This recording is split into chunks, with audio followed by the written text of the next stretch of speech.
Hey guys, it's your girl Jab Investment and welcome back to my channel. And as you can see from the title, today's topic is gonna be a 3-step plan on how to quit your job.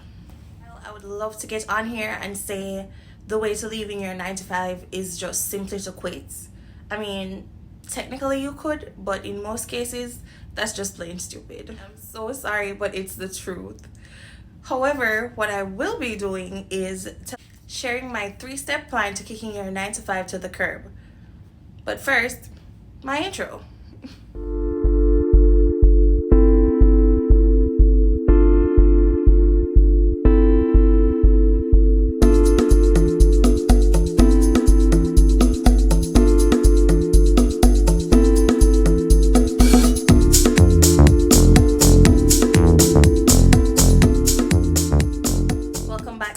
Don't forget to like, comment, share, and subscribe for more videos like this. So before getting started on this journey, I would like it if you would be able to get rid of your consumer debt, which is maybe like credit cards and stuff like that, your car payments, and any other bills that you can get rid of before going down this path, because it would be so much easier for you to progress without those things holding you back. The first thing you would do after getting all of that out of the way would be to start your expenses fund. This is different from your emergency fund, which would be used in case of an emergency. This is what you plan to spend in that period of time.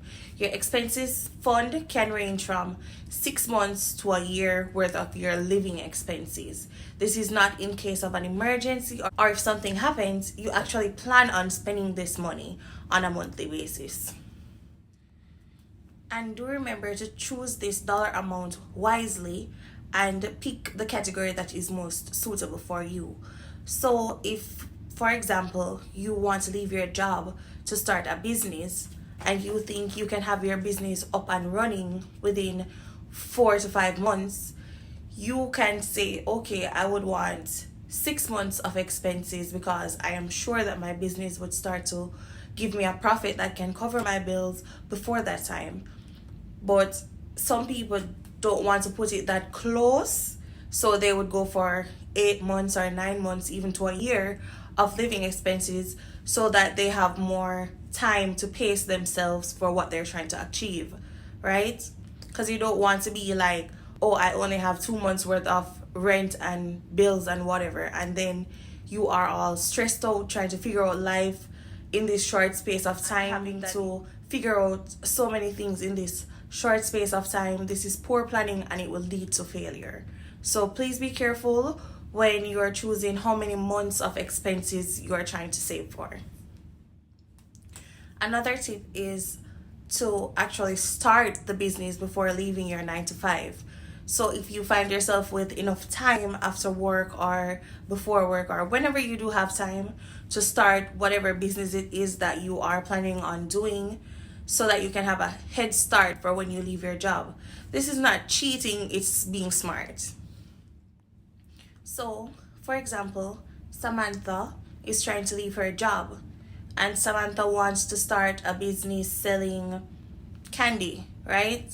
So Samantha would figure what kind of candy she would like to sell, who is her target market, and stuff like that, like capital to buy the first set of candies and stuff like that, you know? So what Samantha would do is figure out her living expenses, which for this example, we'll just say it's $1,000 a month, right? So Samantha's living expenses are $1,000 a month. So Samantha has already done her research and she sees that she can make a profit within 1 to 2 months of starting her business. So keeping with the tip of being safe, Samantha decides to save 9 months of living expenses, even though she has already done the numbers and expects to be profitable within 2 months. Her living expenses for that 9 months will be $9,000. So that's the first amount of money that Samantha needs to have stashed away. So the second step would be acquiring your investment capital. This is the money that you need to put into your business so that it can start producing you profits. So if, for example, we'll go back to Samantha. Samantha wants to sell candies, right? So her initial investment in her business she has estimated it to be around $3,000. So what Samantha needs to do is have that $3,000 saved and put away before actually quitting her job. And because Samantha is a smart girl, starts off with this investment and starts her business while still working at her 9 to 5. Be clear, guys, this is not about just selling candies. You can also do this if you want to have other investments.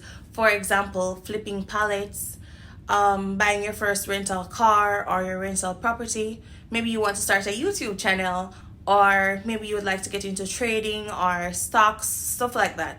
Whatever it is, you have to have this or a similar game plan to get there. So this is just the blueprint, and you would tweak it to your needs. The initial $9,000 for her expenses and $3,000 to start her business.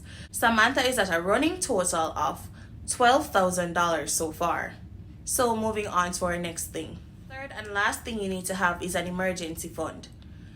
Not the emergency fund that we've talked about before in other videos, which is in addition to that emergency fund. This is just an extra cushion because you will not be working.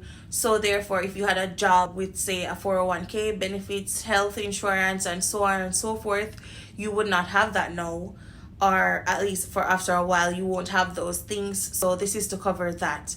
So you should assess yourself and know, like, am I a person that normally has illnesses, or do I not? You know, like whatever it is that normally comes up in your life. Or if you have a car, you should like assess how much your car costs you over whatever period of time for like maintenance, whatever you need to be fixed and stuff like that. So I would leave this at a cushion of maybe $3,000 to $5,000 for the average person. But if you think you need more, or you think you can survive off of less, then that's up to you.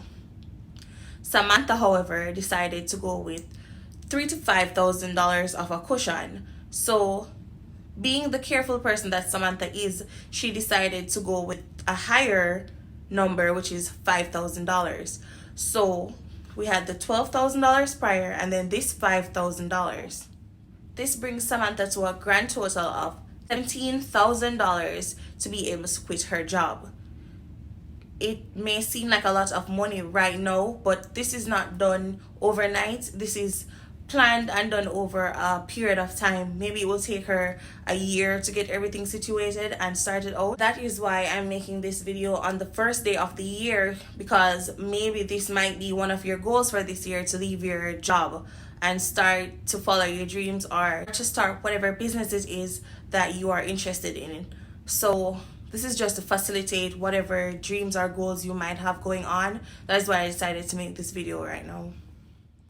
So as I've said before, yes, $17,000 is a lot of money to come up with, but it is not something that is done overnight or in a short period of time. So there is not much worry in it. And what you can do to facilitate this money is to get side hustles, or providing something that you already have, which is maybe a service or a skill set to society, so that you can get paid in turn, and that would help you to facilitate the growth of your endeavors. So anyways, guys, thank you for watching. I just wanted to make this a very short, sweet, and to the point video to get this information out there, because I know that people are going to want to accomplish this specific task this year, because I know we're all go-getters, and that is the whole goal, right? Not to work for other people. But please bear in mind, working for yourself is always going to be harder than working for your employer.